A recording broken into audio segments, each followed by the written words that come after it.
Hi guys, thanks for joining me again. If you're new to my channel, welcome. My name is Anne and on my channel I review foreign international content. Today I'm back to review Captivating the King. Oh my goodness, we got 4 episodes. Oh, and by the way, I'm not in my usual setup. I'm out of town, so that's why this looks different. But wow, 4 episodes this week and they covered a lot, right? So we got episode 7, 8, 9, and 10. Wow, like generous. What's going on? Anyway, not complaining here.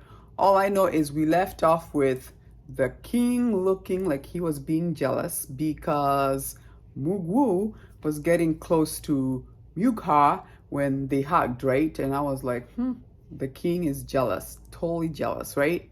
And then obviously 7. Oh my goodness. At some point in 7, when the rumors started that the king, he loves men, that became an issue. And the fact that it didn't bother him, he was like, if they want to laugh at me, let them go ahead and laugh at me. I don't care. And I'm like, what do you mean you don't care? In those days, they were not easy on people about those things, right? What does he mean he doesn't care? So at one point I thought, oh, he must know she's a girl, right? You know how he always has that God always following everybody? I bet you he had her watched and figured out that it's a woman. I had thought for sure in 7, like he knows because he's too relaxed. People are accusing you. There's rumors everywhere that the king loves men. He refuses to sleep with his wife. He doesn't even want to sleep with that crazy maid who's so easy. She even offered herself to him and he's like, nope, I don't want anything. So now the rumors are just getting out of control. And then you've got that director who is like, I'm making a bet with you. If you cannot sleep with your wife, then I'll go ahead and do it with the maid. If she gets pregnant, then they'll stop saying that you like men and they'll drop it, right? Nothing, right? And then obviously he's hanging around Mugwo. Their relationship is really growing. That one point where he was like, if you are a woman, I'd have married you. And I was like, what? Anyway, then we get to see at the end there when Mugwo gets drunk because she's also depressed in the fact that the king now has to go sleep with that maid, which by the way, that maid is so like, I'm willing to do whatever it is to secure my position. But don't forget, she knows she's the only one who was there. So she's the one who knows what that king said, the one who died. So she knows she can always pull that card and be like, you owe me, right? So I thought it was interesting that she also has a thing for the king where she's like, I'm willing, if you're not gonna do it with your wife and we want to get rid of these rumors, I'm willing to take one for the team, I guess. And that's just to secure her position. We know the older queen does not care for that maid, right? Even the older queen is like, you've got too much powers and that is not right for a maid, right? So anyway, as we see, their relationship is growing. They're really getting close, Mugwu and the king. And then obviously when she got drunk and then they couldn't find her and the king finds her, takes her back, and he's just trying to undress to get her comfortable, and she wakes up. And that's when he realizes like, wait, you are a girl? And that's when it hit me like he did not know. I thought for sure he knew. Like, why are you so relaxed about this whole, you're okay with everyone spreading rumors that you love men, right? So I really thought for sure he knew. And at that point, you could tell he was just like, and then I just thought it was interesting how she was like, I have something to confess. And obviously we got the kiss.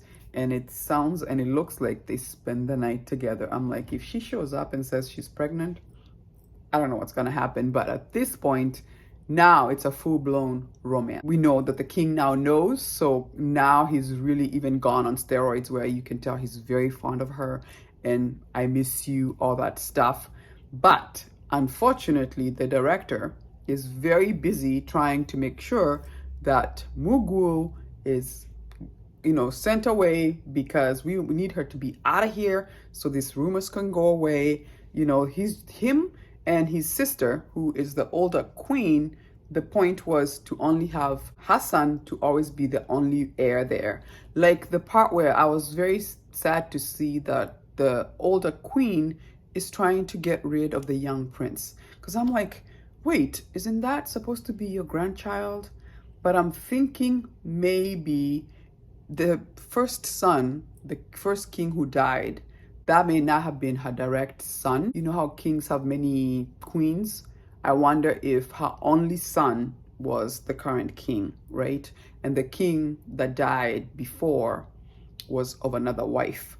So I'm thinking, trying to get rid of the step grandson in hopes that that bloodline dies, is completely gone, and her son is a sure heir of that throne.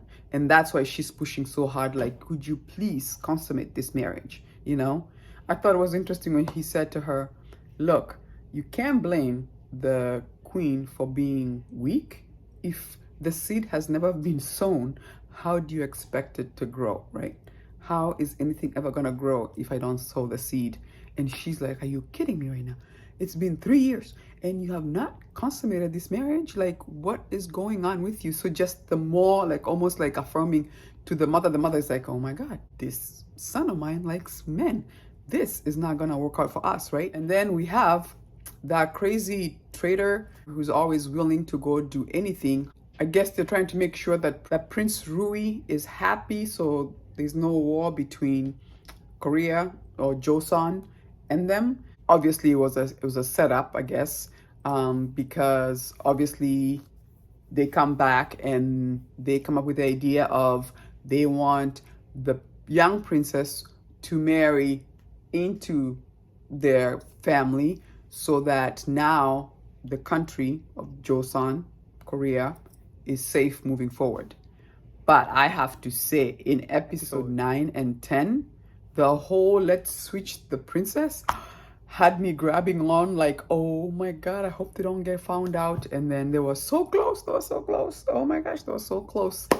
And then there she goes. And somebody saw them. And I cannot wait for next week to see what becomes of that. But wow, episodes 7, 8, 9, and 10, so good. And I have to say, the relationship between the king and Kang Hee-so is so touching and sweet. I mean, they're both in love. They're so in love. It's so sweet to watch. But I cannot wait to see what's gonna happen next week. And then the other thing too is, at what point does Hang Hee-so let's go? Because she is still wants revenge and she wants to dethrone this king. I'm like, girl, you're in love with him. Even one of her maids was like, why are you still trying to go for revenge when you clearly are in love with him? And Mugha actually said to her, look, if you're gonna ask me to let go of my feelings, I need you to let go of your feelings. Because even he can tell, like, I don't think you are. I don't think we're on the same page, right? So it'll be interesting to see at what point does she let go. And now the king, it sounds like in episode 11, finds out that she was the one, she takes responsibility that she's the one who tried to do the whole princess switcheroo, and he is mad. He's like, just because I'm in love with you, think you can continue to do all these things that I'm not gonna be offended? Are you taking advantage of the fact that I love you? Interesting, right? Oh my gosh. What did you think of the 4 episodes? Did I miss anything? Remind me down here. But oh, it's becoming so good. It's so interesting. Yeah, let me know in the comment section. And as usual, if you do like my video, give me a like, subscribe. It does help to support my channel. And I'll see you in my next one. Deuces.